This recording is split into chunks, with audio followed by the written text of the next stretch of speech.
time from our speakers, I would hand over to Sheila Gilheany, if I pronounced it correctly. She will be talking about the thing which I think interests most of us on strategies to both raise awareness of the experience of affected family members and overcome barriers to engage with family members and support policy, practice, and research, which is everything in a box, I think. And afterwards, this will be a half-an-hour presentation. And then Justina will be the discussant for 15 minutes, and then the floor will be open for questions and comments. And the floor is yours. Thanks so much, guys.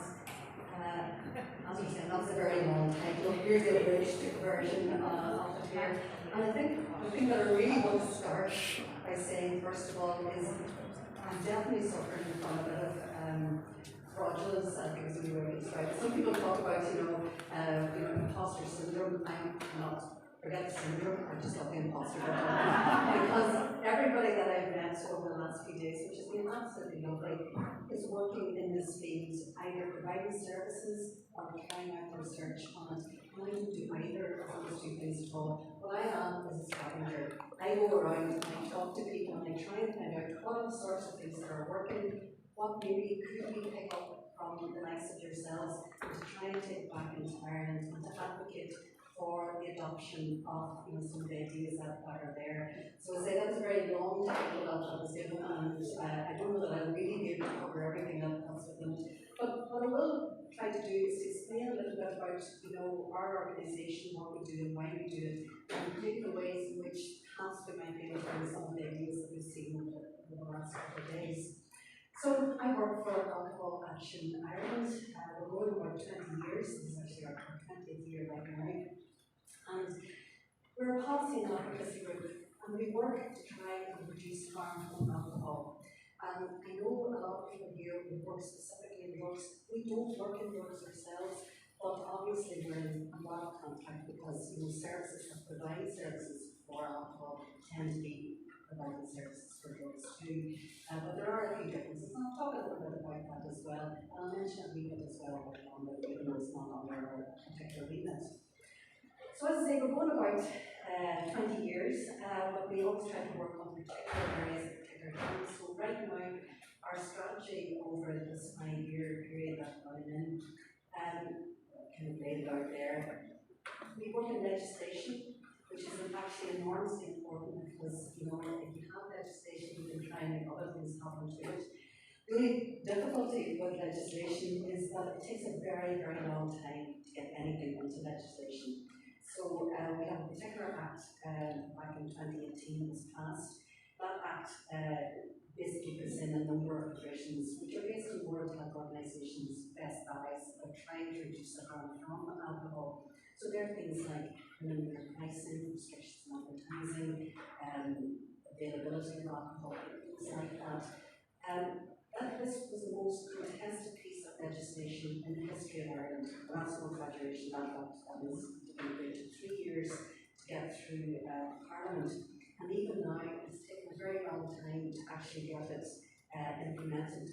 Some of you may have come across recently that Ireland has even used in relation to the labelling of alcohol products, trying to draw attention just to the risks that are there. If you saw those labels, well, what's all the fuss about it? Because it's quite small. But I can tell you, our organisation has spent years, literally years, working on this. We've been very intensively working on that. Just that one thing about getting this through. So when we talk about doing legislation, we know that legislation takes a very, very long time. But it's all part and parcel of trying to reduce harm from alcohol. Some of the other areas that we work in would be, we have a goal.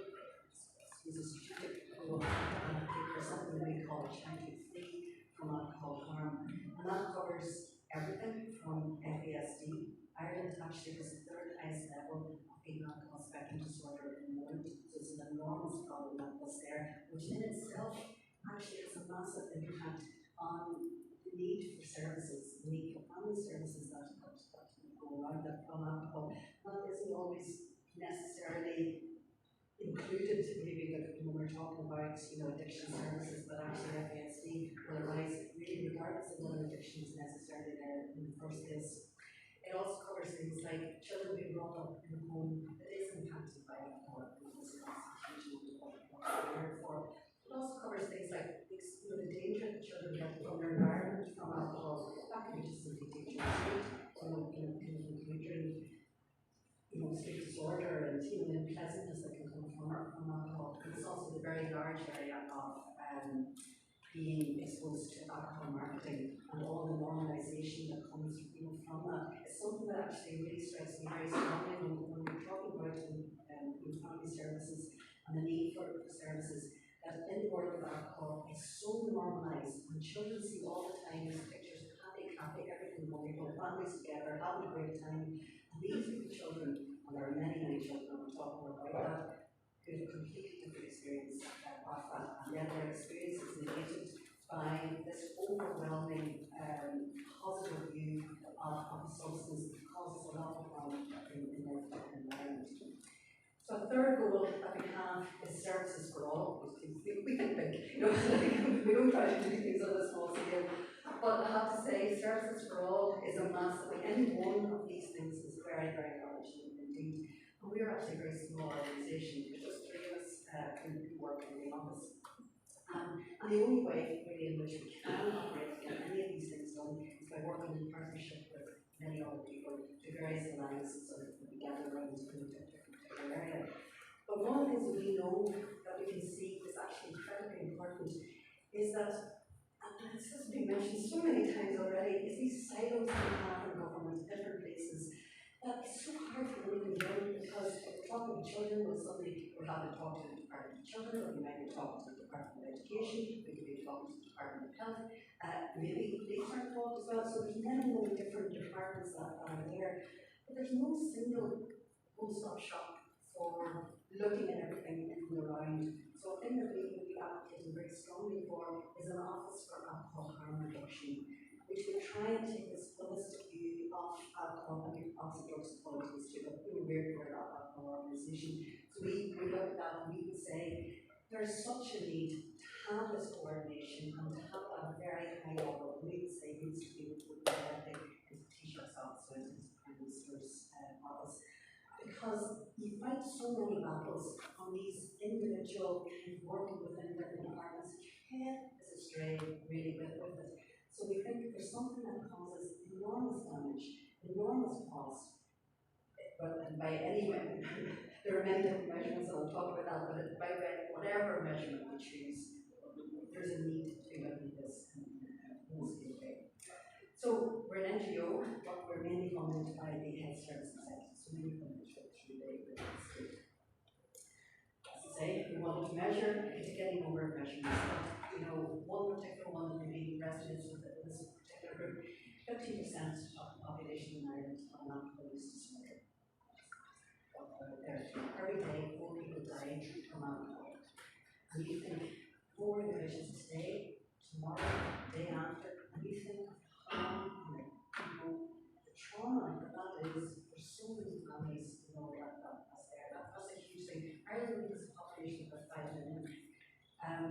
We often, when I talk about that need to take a holistic view of things, we have a road safety authority which is set up to try and address the level of deaths in the country from roads, from car accidents. I don't like measuring things always, or your good life in this way or whatever. But when the road safety authority was set up, there was about 450 people dying every year on the roads. The road safety authority took a complete 360 look at this. They had improvements in road safety, they had improvements in driver, we had lessons before you could go for a driving test. They had a whole heap of things, they had advertisements on TV about that. Road deaths are down now to under 150 a year. That's done over a 20-year period. With alcohol, over 1,500 die every year. And there's no road safety authority. There's no authority to look at this. But you can, the thing that really inspires me about it is you could make a change. Because we made the change to road safety. And we could do the same for alcohol, for families, for individuals as well, if we really put our minds to it. Why would we do it? Well, we're here for families, that's why we should do it. But if you're an economist, if you're on the finances of the country, you can take a look at the fact that 3.7 billion is spent every year, but, as a conservative estimate, this is in Ireland, this is enormous money, absolutely enormous by any standards. It's quite mad money. 11% of our healthcare budget would go on alcohol-related problems. 11%? It's incredible. I really do. When I step back and I think about it, this is dramatic. It's honestly very strange to think something that is so huge is not getting the attention that it deserves. And I suppose that's where we try to come in. We try to be the advocates. We try to synthesize and pull together data in different places and try to bring it to the attention of communities. So a particular thing that we've been working on over the last 4 years, it's an initiative that we call Silent Voices. And the idea here is to try and highlight the difficulties that arise for children who've been brought up in a home that has been impacted by alcohol. And the 3 individuals who set it up, it is an initiative of AAI, of these 3 people. Carol Gossett was originally actually the chair of Alcohol Action Ireland. Marion Rackard was the original founder of Alcohol Action in Ireland, and they had a good friend, a really wonderful person, Barbara Whelan, who came from a legal background. And 3 of them kind of came together with this idea to take a real focus on this specific issue. So what are we trying to do here? Well, I suppose first and foremost is to raise awareness, because this is an incredibly hidden element. I know I'm talking to the converted, but sometimes I just feel I have to keep saying it, because we're so drowned and submerged in the, alcohol is great, it's wonderful, all the rest is so important to the economy. It's not, by the way. Alcohol experts just make up just over 100% of Ireland's exports. I am demented by this industry who are able to portray themselves as so important to the country. And I go, yes, they're important to the country, but they're completely the wrong way, at the same time. And these are things that we need to keep saying over and over and over again. And particularly when we're talking about needing to raise money for the services of this, it's a levy that needs to be put on this industry to pay for it. Alcohol taxes bring in just over 1.2 billion annually into Ireland. Remember my figure back there, 3.7 billion. And you know what? That 3.7 billion doesn't count the cost to others. And I was looking recently at some really good studies in Canada and in Australia that did a measurement of harm to others. That basically put that the figure for harm to others was about twice what you saw as harm to the individual. So think back, 3.7 billion has doubled that. Maybe bring it up to 7, maybe 8 billion. And we're bringing 1.2 billion in excess duties. There's something wrong with that. Even the economics of this is just off the scale. So what we try to do is put forward policy solutions, and this is to look at where can we get this and where can we remind people about how to address this particular issue. We're working towards a small government approach, and as I say, we have to do all of these things. It's just not possible all of them to do it. So we want to try, I suppose, recognise those very specific needs, of the children, but also the adult children, who are living with the trauma, with the legacy of having been involved in this particular home. We're very keen to embed, I suppose, we call the concept of trauma-informed services. There's much to say about that, but we're trying to ensure that that language gets used wherever we are talking to people, wherever we're talking about that. And that's what we're trying to get this shared language for what we're actually talking about.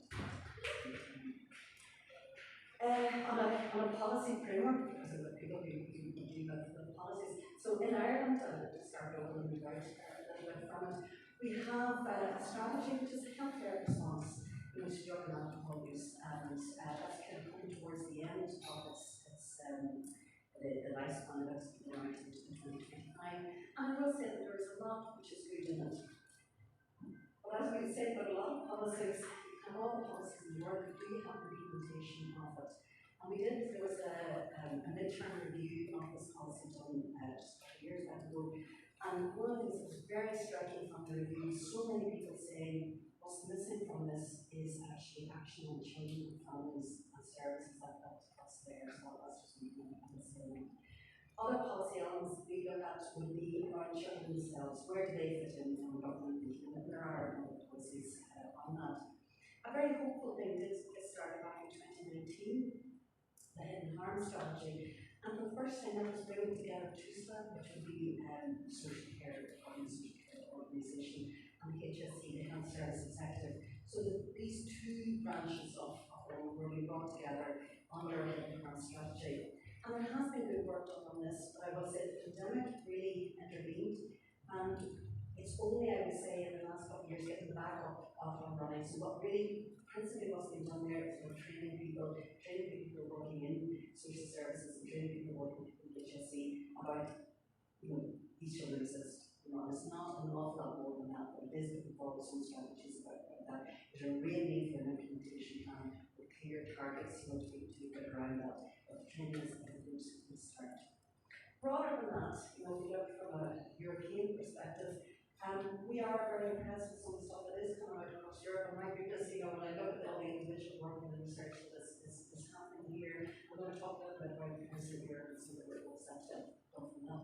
But overarching all of this, I think it's very important that we put what we're doing, that's what I'm doing, we're trying to do in a kind of language around the rights of children. And this is where the UN Convention on the Rights of Children is very, very important. And actually Ireland, so on the UNCRC, there's examination of countries that we done on a periodic basis, and Ireland has been examined over the last couple of years and doing a report on that back in January, and we were working very hard to ensure that alcohol issues and children were included in that, because it's the means of being able to hold government to account. And it did get mentioned, it did come up. It's not perfect by any means, an awful lot didn't get mentioned in it, but we had some successes. We did that really through working with other advocacy bodies like the Children's Rights Alliance to try and ensure that this sort of stuff was included.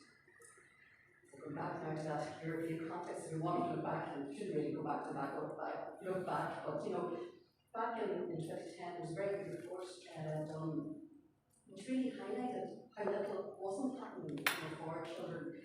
And I find actually, when I was reading it and kind of going, they were pointing to so much that wasn't there. Particularly they talked about was the lack of data, the lack of national recording of data, and the need for training of professionals.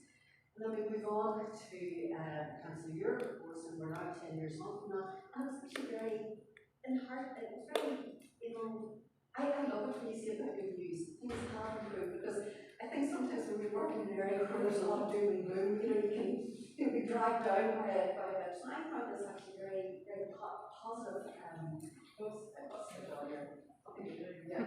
So the reports that came back on the committee group, that this is from their 2010 or their 2021 report, but what they pointed to was just the level of activity that was going on, and they included Ireland actually within that. So they pointed to about 19 different good practices that were there. So certainly something, a good synthesis of material there for us to be drawing from.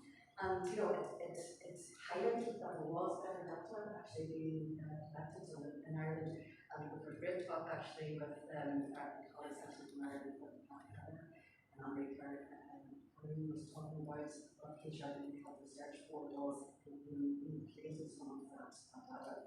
They pointed as well, and I find this a very interesting thing, was that good practice around gender services that is kind of more into play. Things like, for women in pregnancy or women who are experiencing domestic violence, a bunch of good practices that we put in around that. And here it's great for us, I think, and also like a local decision in Ireland to be able to put other countries that is being done. So data, I love data. I really do. It's been a bit of data. But so there's good data with bad data, and then there's data which is brilliant, but is not necessarily used or gets its name out there or is misinterpreted in a number of ways. So the European Monitoring Centre for Drugs and Drug Addiction is a great source of information. It tells me that alcohol doesn't get reported into that. But you will find reports within there that do relate to alcohol. But one of the things that kills me is that because we're not required to collect data about alcohol, we can't make good comparisons across different jurisdictions. So that's just in there. There are other international bodies which do collect some of the data around alcohol and WHO and OECD do that. I will say that they tend to be several years behind, and of course they're dependent on what the national countries is actually doing there. Plus the alcohol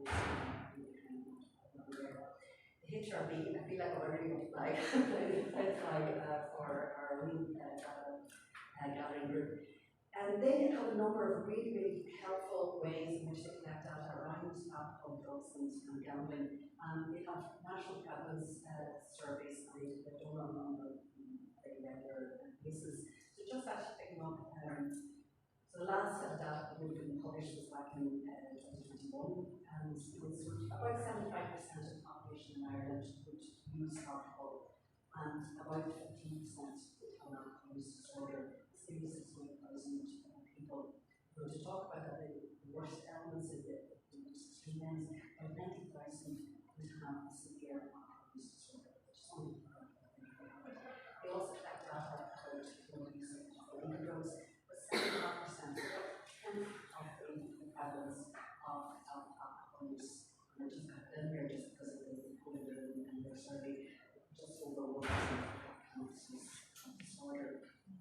Looking at gambling gives in similar kind of approach to studies on to a large survey. So we certainly have a gambling problem. We have a rising gambling problem in Ireland, and there's certainly a connection between alcohol use, drug use, and gambling as these can come together to make worse.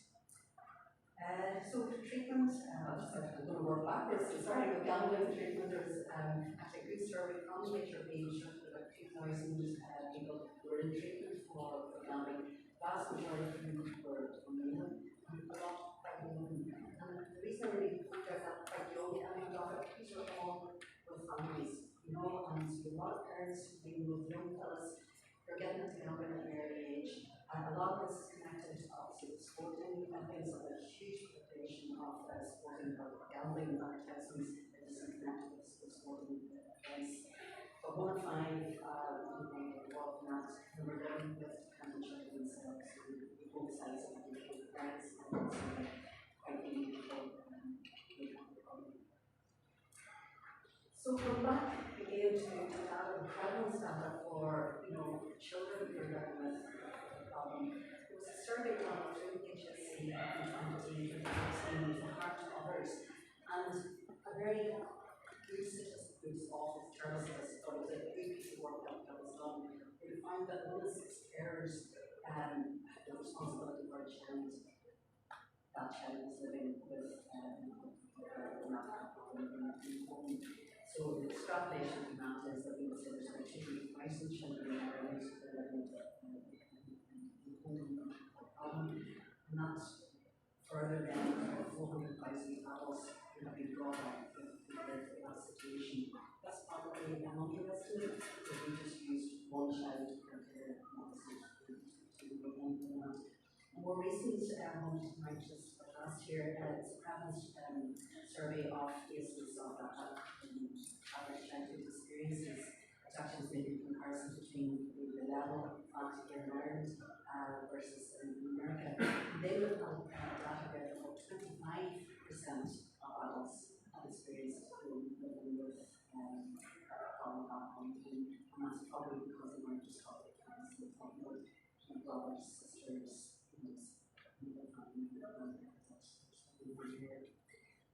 A very useful set of data is also what we see from treatment. As we just mentioned earlier, through their gathering, they look, they do measure how many people who go to treatment have family respect on others, so actually just to go there's 13,000 prepared for treatment. It's great to have that data, but you just look at that 13,000, 600,000 in the country. It's a very, very small number of people who are being included in this regard.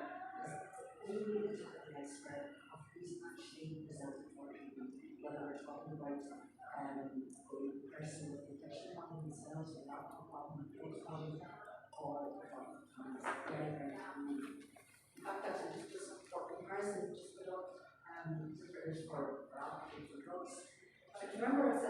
25% of the population use alcohol, 15% non-alcoholic use disorder. In 2021, there were 6,859 cases, and got alcohol treatment. Actually, about half of those were people who got treatment for the first time, so just 3,000 were getting treatment for the first time. So 3,000 people access treatment for the first time. 90,000 people in the country have an alcohol use problem, severe alcohol use problem. Nearly 600,000 people have a problem as well. When we look at drugs, illegal drugs, there's actually many more people do access treatment. And there's a variety of reasons around that. Probably because of criminality, because some cases can be a reason why people will seek treatment or can be drive for that.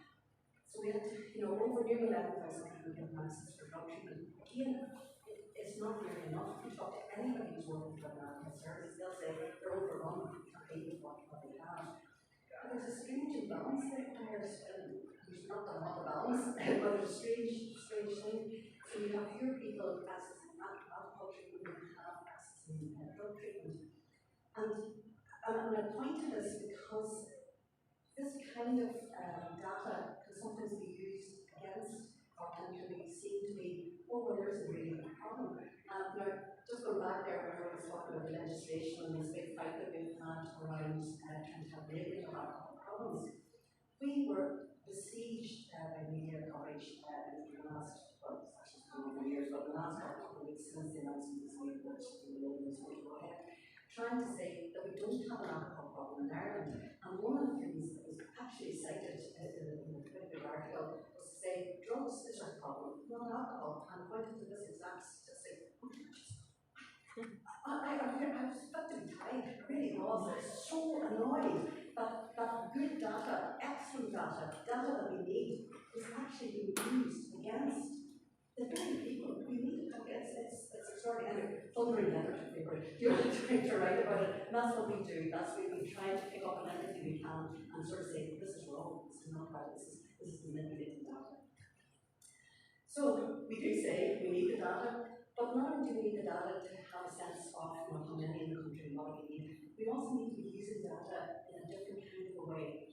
We need to be using whatever data is there to be able to try and reach people who are in need of help. So one particular thing we would say is when children come, when something comes to the attention of authorities, whether that's maybe through attending hospital with an alcohol problem, or there's come to the attention of law, driving, you need to ask the question, are children in the picture? Are they being accounted for? This is an opportunity to be able to reach some of those 200,000 children who cannot be reached otherwise. Likewise, for children who are coming to attention for whatever reason, maybe they need a problem in school, maybe something else that is going on. Well, I think we should be asking, is the problem alcohol? Is it in the picture at all? I'm often demented by children who have ones through talks in schools about, don't be getting into drugs and alcohol. And I think, are you asking these children about not about their use, potential use of drugs and alcohol, but you're asking about their parents or the family members' use of alcohol when you're talking about this? I think this is a very, very important place to try and always just keep thinking about where children in the picture. I'll talk very briefly. I don't need to talk to people here about adverse childhood experiences. If you know yourself, you know that that's the trauma that's there and how it can affect children and affects development, affects so many things. And particularly, we know it has a very strong impact on people's mental health as well as their physical health. And I was delighted, actually, I can't say how much you're still here, but there's a great piece of work as a member and the colleagues we've done. We were just looking at all the interconnectedness about adverse childhood experiences. It's not just for what compared to one, it's the internet with domestic violence with other problems such as we think what's been done in Scotland, even though I know some people in Scotland say, oh, it's not doing nearly enough, but honestly, we don't think we do this. So we're also very impressed with what's actually happening in Wales as well, and they're trying to put this kind of a framework around, cases in every place of that. We think, I know it's the early days, and I know it's not perfect, but it's getting a message out there, it's getting a language that's out there. And we see the girls who go to the exam in Ireland as well, like that. One of our cities, Cork, is always a common sensitive city. And what that has meant is that they are really investing in support and training for their services. So our Silent Voices initiative, what we have tried to do here is to really listen to the voice of those with lived experience. We've gathered stories of people who have been affected in this particular way. One of the things we've done with these stories is have anonymized it and conducted research in our web that we work with colleagues at University College Cork. And as you might expect, common themes pointed at, so things that familiar as you might expect. Particularly, there's quite a lot that we've talked about schools knowing but not knowing, about teachers knowing but not knowing, parents but knowing. And we use that research then to build a research paper around education and what needs to be done. Because again, when you look at the vast numbers that we're talking about, we're not going to have services to be able to deal with all of this. But we might want to have interventions in some schools to keep the support, but still understanding what might be there. So we've done a fair bit of work around education. We're trying to have our education system at least acknowledging this. And I will say that's been a change in the last few years. We know we've seen this. It's not just like us. There's quite a lot of people working on this. We helped to develop a website around trauma-informed education, just very basic stuff, things that make a difference. We've seen that the resources that we've been putting together around this are being accessed literally thousands of times. So there's a lot of things that we can do about that. We know there's a need for better therapeutic support.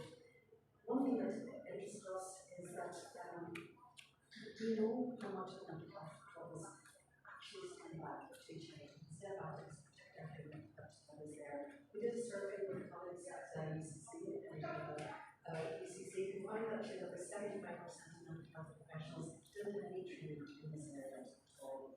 And we feel that there's definitely scope to be doing a bit more work around that. So we've been working with them trying to develop some of our own interventions that might be there. And most of all, we're trying to get therapists, and we're trying to build up a people who have particular interest in this way. So between podcasts and videos, and lectures, between trying to get into training, these are some of the things that we're trying to work on, and to keep raising, and to keep saying, this is a problem. Do you know what? It's not an instrumental problem. There's things that can be done, can make a difference, and most of all, I think when we work together, we will make a difference.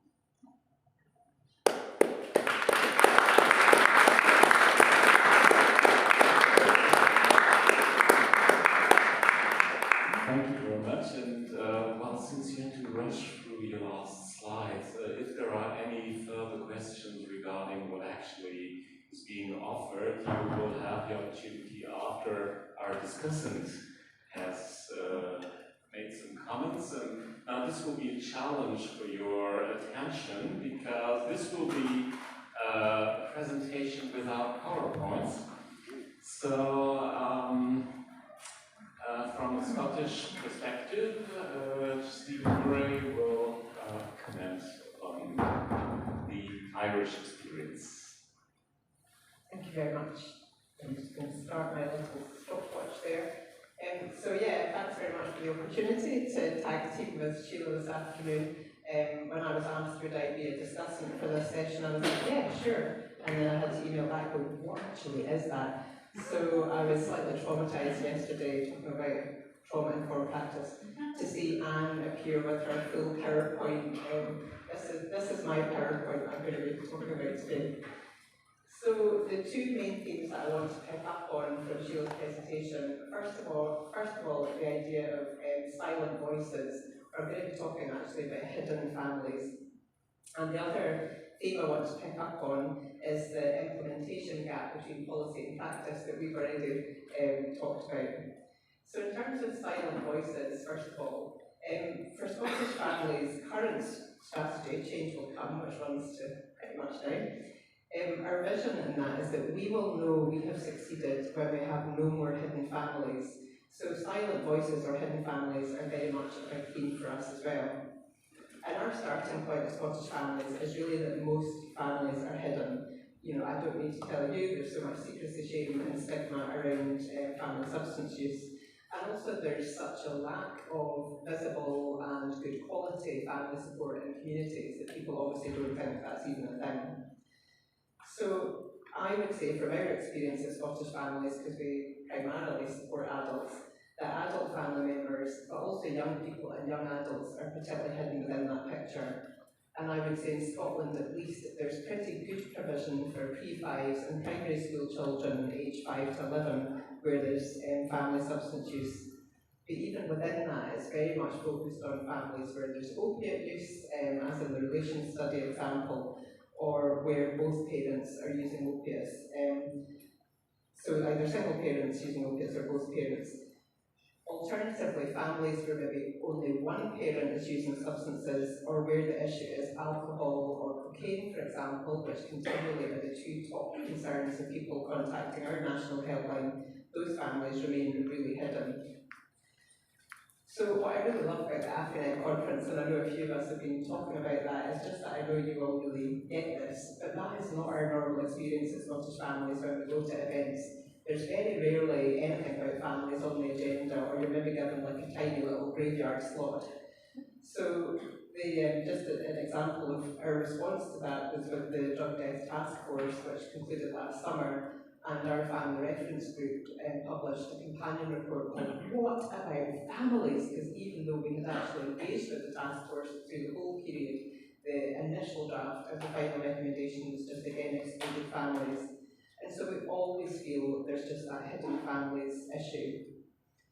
I talked at the session I was at earlier around the UK and Scottish drug summits, which were in February 2020, and they really stuck in my mind because it was the last big events I went to before COVID, and within a few months of that you couldn't even believe that those things had happened. And over 2 days of really high profile drug summits, there was absolutely nothing, there was no family members on the platform, there was no affected family members on the platform, and there was nothing about affected family members in on the agenda. So I wrote a pretty furious blog after, what was that thing you said about you need to time you down, what was that phrase? Fit to be tied. Fit to be tied. I'm like, yeah, I was fit to be tied after that, and I wrote a blog called A Dose of Summit Fever and Trying to Find a Cure. And what I was really reflecting on was that at the drug summits, as is so typical of other events, there seemed to be these kind of two safe spaces where people would talk about affected family members. The first was what I termed poor wee families, so it's this kind of outpouring of sympathy for bereaved families, but they're very much seen as like passive victims. The whole family, the whole backstory is never represented. And people, who would mention from the platform, oh, I attended a funeral, and actually the families just looked like us. You were like, wow, of course they look like us. And the second safe space was really around descriptions of bad wee families. So this was more the kind of UK government troubled families agenda. And I actually feel that the ACEs agenda can often slide into that, because actually families already feel pretty crap about what's going on. And the way that the ACEs checklist, in my view, has often been used in Scotland is not in a trauma-informed way. It's been used sometimes in first appointments, or as a kind of almost like predictive tool. You have ticked so much of the ACEs checklist that actually you're never going to get anywhere in life. And I absolutely know that was not the original intent. So in this blog, I said, what about families as lifesavers? Families are active agents of change. They're desperately trying to keep their loved ones alive. They provide food, clothes, housing, financial support, love and hope. But we know from our experience that those drug summits are really just typical of the overall approach. I know that AFINET members are quite familiar with our project Ask the Family, which we published in 2021. But this found, for those that haven't seen it, please Google it. On average, people had been harmed by substance use within their family for 16 years, but it was 8 years before they reached family support for the first time. And that wasn't even the right family support or good family support, it was just the first time they came across it. And on average, there were 11 people harmed for every individual person who was using alcohol or drugs. So again, that was a huge reach, and every single type of family relationship and social network was ticked, with really quite high prevalence of harm to groups like friends, colleagues, and neighbours. Ask the Family was also about the whole family, children and young people and adults, and I feel we just have to keep repeating that when we're talking about whole families. But there's also some risks around the whole family approach as it's being understood, because if we think the whole family means everybody needs to be supported in the same way at the same time, affected family members, particularly adult family members, are never ever going to win in that crowded picture where children's needs and the needs of people using substances or in recovery are always going to come first. I've actually realised my stopwatch is not running, so how many minutes am I down? I've done 6. I've got 6 left, yeah, that's fine. So I am going to skip ahead to, right, Sandra talked about families in the front lines, I'm not going to talk about that. So yes, I'm going to talk about our No More Hidden Families commitment. And for the new strategy, which I'm actually supposed to have written, and I was like, I'll write it when I'm in Rotterdam, as if I was going to have loads of spare time. One of the big changes we wanted to introduce through the new strategy is what we called hidden families.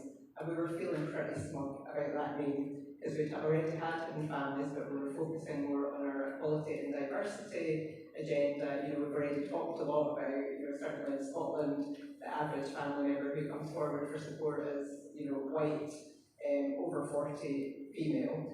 So hidden families was really about reaching beyond that. But then we had some staff feedback and discussions that people don't like that phrase hidden families because it's a little bit like hard to reach. And so what they were saying is actually families aren't hidden, we're just not seeing them and we're not hearing them. So it really made me think about, you know, families are actually hidden in plain sight, and I thought that's pretty much a fair point. The second theme I wanted to touch on, just to finish, is the implementation gap between policy and practice. And I would say in Scotland and maybe in Ireland from our discussions yesterday, you know, we're really good at writing down good stuff. So in Scotland we've got a really positive legislative policy and strategy framework around alcohol and drugs. But actually it doesn't translate to families' experiences on the ground. And so what happens is then things aren't improving, so what do? We create another policy or strategy or law. And the Mental Welfare Commission for Scotland last year produced a report called Ending the Exclusion about mental health and substance use, and it was so refreshing. They said, we're not going to recommend that you need another strategy or policy or any changes to the law, we just need to do what we've already said we would do.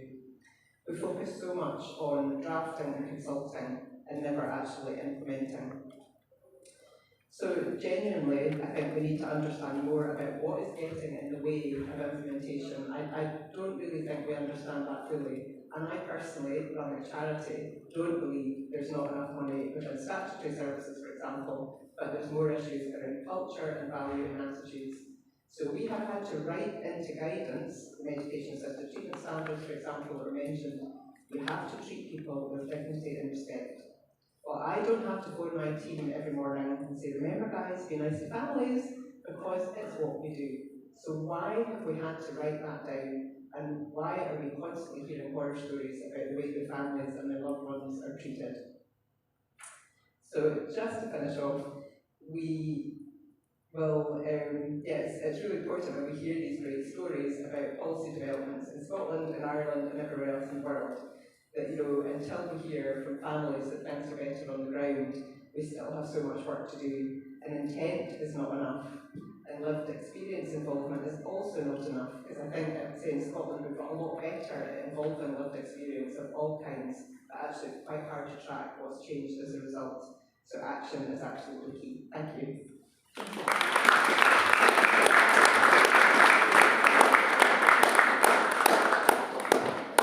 Thank you very much, especially for being so excellent on time. So we still have slightly more than 10 minutes for questions, comments, and the like. And I think this has been a really interesting overview about some things you're trying to do, about some challenges which are still there, and I think we're all unsure whether there's a simple solution to that. But if you got any questions or comments, now's the time. Yeah.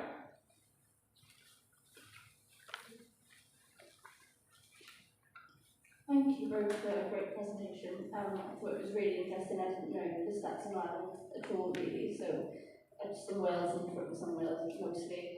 This is a really hard question, and I'm sorry, and if you don't have answers, it's okay, but a lot of the alcohol stuff that we experience, and I wonder in Ireland specifically, you know, you think about St. Patrick's Day and Guinness, like, how do we overcome the cultural challenges? You know, there's alcohol is embedded so much. Like, you come to Wales, you'll see people at rugby having a pint. When I went to Ireland, the first thing we did was go get a pint of Guinness. Like, how do we challenge that sort of problem?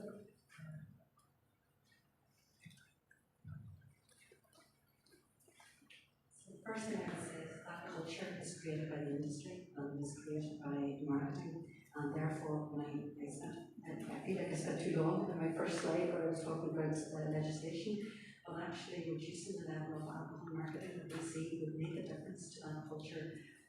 Very much in Ireland, we're told all the time, oh, it's in our culture, it's just the way we are. No, it's not. Because you know what, back in the 1960s, we drank per head population about 6 litres per capita. And then in the year 2000, that went up to nearly 14 litres per capita. Now, we did not change our genes in that time. What changed was the liberalisation of the market. Alcohol became much cheaper and much more widely available. But that gives me hope, because if we could change it by doing those things, we can also change it the other way around. And that's why we, as people who work with families, need to make the voice heard, and actually things like restrictions on advertising are incredibly important and will make a difference. It was an easy question. It's just hard to actually do. I was only going to ask if no one else is going to ask. And then you have a recommendation. Related to the question. I want to make a book recommendation. Yeah, okay. Just go ahead before I hand over to the next question. Go ahead. The book is called Drinking Up the Revolution by James Wilt. And what he has done, he has analyzed the globalization of big alcohol. Because what we are dealing with is actually not just the drug policy issue. It's an issue of globalization and the way our economy is structured. There are big, powerful forces behind alcohol and other substances as well, of course, but alcohol being the real one. So if we want to change it, we need to break up the alcohol cartel. We have to stop drinking hydrogen. I dare to say in this country. So it's drinking up the revolution. It's kind of, you know, if you're kind of a lefty, you like this book, if you're a staunch capitalist. Okay, thanks. Thank you. Justina, I was interested in your comment about the ACEs and the whole ACEs checklist issue. And certainly within Turning Point in England, some commissioners have asked us to use the ACEs questionnaire on first admission, which we have resisted. And I've asked them, why are you asking us this? Why do you want to know? But I think linking that into the trauma-informed issue, you know, the trauma-informed word itself is becoming a risk of becoming jargon. And I'm just interested from both of you, any thoughts on how do we get beyond the jargon of trauma-informed?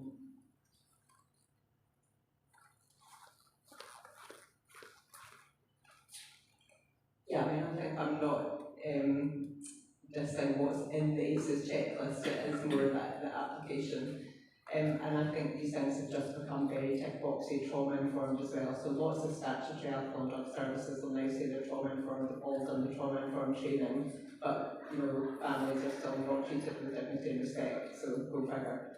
So I feel we have to call it out for one thing, and that can be quite difficult. You know, we said to our team we wanted, so yesterday I was, Mariana was speaking about my family, my rights, family advocacy programme, and as part of the evidence gathering for that, we wanted to kind of collect proper examples of where people's rights were being breached, because staff members and families mention them all of the time, and we thought we really want to capture these and write them down.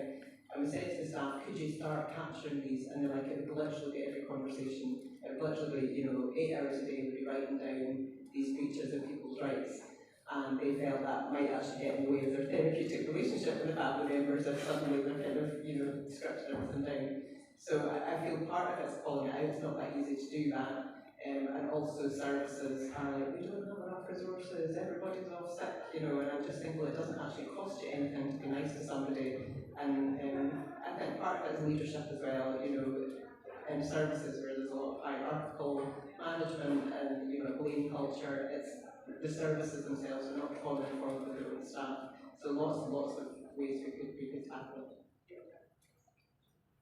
I would agree with that absolutely with what you were saying there. I think, you know, we think about some of the reasons why people don't come forward for treatment. A lot of that is due to shame that goes with that. And where does that shame come from?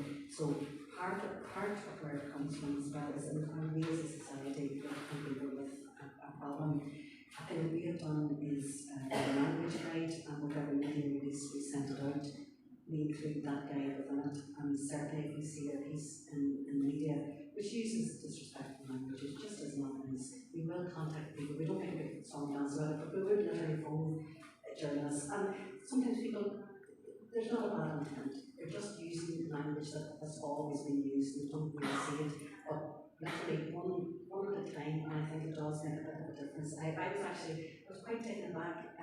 Somebody recently just changed the headline and we pointed out it was very nice what it said. And they did change, and I thought, there you go, there's one person, you know, and that does help.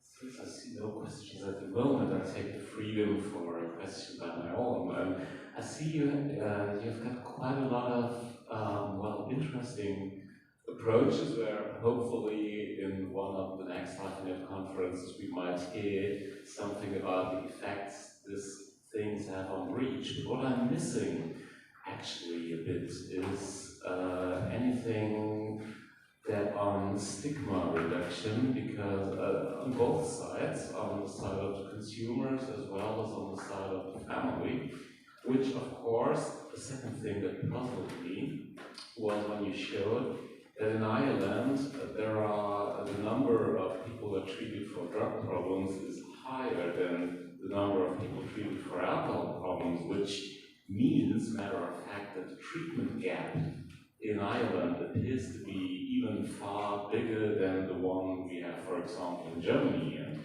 there we reach, I don't know, certainly below 10% of people with alcohol use disorders. And I think this has got to do with a certain picture. Sometimes I say, well, in Germany, common sense is as long as you drink out of a glass, you can't have an alcohol use problem. So, you know, there's the picture that people with alcohol use problems, they're, you know, homeless and whatever. And I think this is another aspect of drinking culture.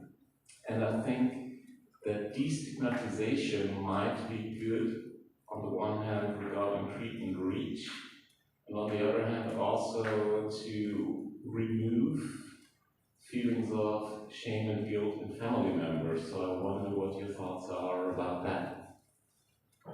So, I say, apart from the language guide that we had, one of the things that was very clear from the stories that were gathered and something we would draw attention to is where people say, you know, I was really nice and nobody saw what was hiding empty inside. That is exactly what it's there.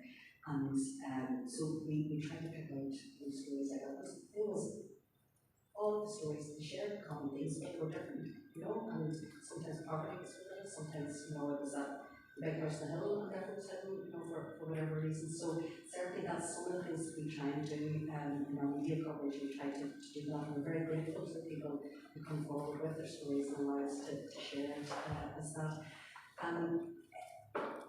As to why you say the difference between, say, drug treatment and alcohol treatment, sometimes that can be because there may be a justice reason why somebody is perhaps coming forward, but also there can be a reluctance to go. People with an alcohol problem might not always feel comfortable going to what looks to be a drugs program, because there's kind of feeling, oh, I'm not using drugs, oh, that's not that bad, you know, that would be an element within it, even though it is a much scale of problem is much bigger. So there isn't a simple answer to that, because, you know, it's not wrong with the service as such, it's a perception, you know, that's there, and that's why we have to keep talking about it as a thing. And as I go back to the industry too here, the alcohol industry tend to put out the view that the product is grand, it doesn't cause a problem, anyone who has a problem with it is in a minority, tiny minority. You know, it would be, and that's an industry line that's used an awful lot. And there's another question by Rob.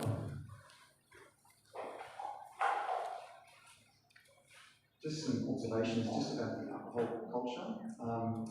In Australia, we have a youth sports program which has been going for 20 years, really helping to change culture, because in sport there's always association with beer, alcohol, getting pissed and that sort of stuff. So this is a program that's really sought to change how messaging around alcohol happens in sports clubs, including mental health, which is an amazing innovation. And the other thing, just wanted to comment on regarding Gilheany folk. With the Muslim program that we're involved with, one of our staff said something really interesting. She's Muslim in that space, and she was saying you can't expect people to come from another community if they don't see something in themselves in your organisation, which is a no-brainer. But sometimes we're so focused on how we present, but then where do people feel like they've identified? So they can be small things like different language, different flags, different ways of people sensing that this community is safe and being engaged with. So that's something that we've learned along the way.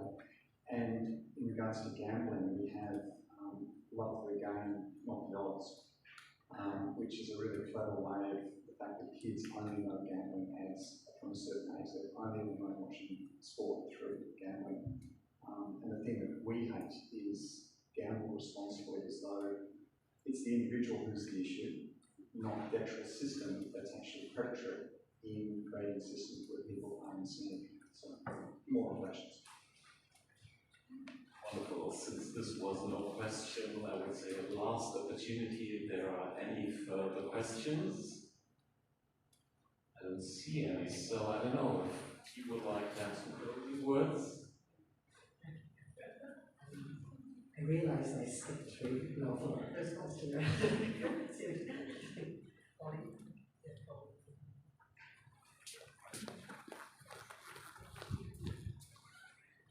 Thank you for your presentation. It's really good to have an overview from both of you. Excellent. Just a brief comment and then a question. Now that we know that 7 cancers are caused by the carcinogenic called alcohol, how much do you focus on the health, including the causes of cancer, in your promotions and your policy? Thank you.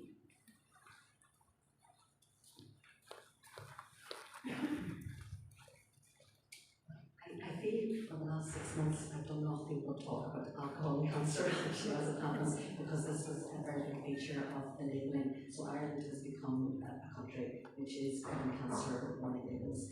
This has taken 10 years about it to get to this point, and we know 3 years before we see the labels, but we have talked about it over and over again, because I do see it actually as a bit of a game changer. Most people, actually 20% of the population in Ireland, know about the alcohol and cancer link, so it is something that's there. I think we've also got the opportunity to model different ways of being. So Richard and I were talking about, the fact there was alcohol, for example, at the academic conference, and I do drink alcohol, but I've chosen this rule not to drink at work, which is like a bit of a no-brainer, really, working for Scottish families. And there's practically no kind of alcohol-free spaces in Scotland where you can go. There's alcohol like in bookshops, there's alcohol at cinema, alcohol at sports events, obviously. And I think, it's not about somebody else. So we need to think ourselves, like, how are we living our lives, what are we modelling to others. In our work we always have alcohol-free events because we have members of staff who've lost loved ones to alcohol or who are in recovery. So it does make you need to be more creative, because so much work plus alcohol is like automatic enjoyment according to the playbook. So it's easy to do when you get in that mindset. So. Okay, thank you very much. And your slides, I think, will be available at the Affinet website as well. So, in order, if you just notice, well, there have been some issues that might have been of interest, but there was no time for that. Just visit the Affinet website. And thank you all for your participation. Now we got within 2 weeks. Within 2 weeks, yeah. So you shouldn't. Not this evening. You shouldn't look this evening, right? Okay, so now we got another coffee break, and so as much as the caffeine addiction, and then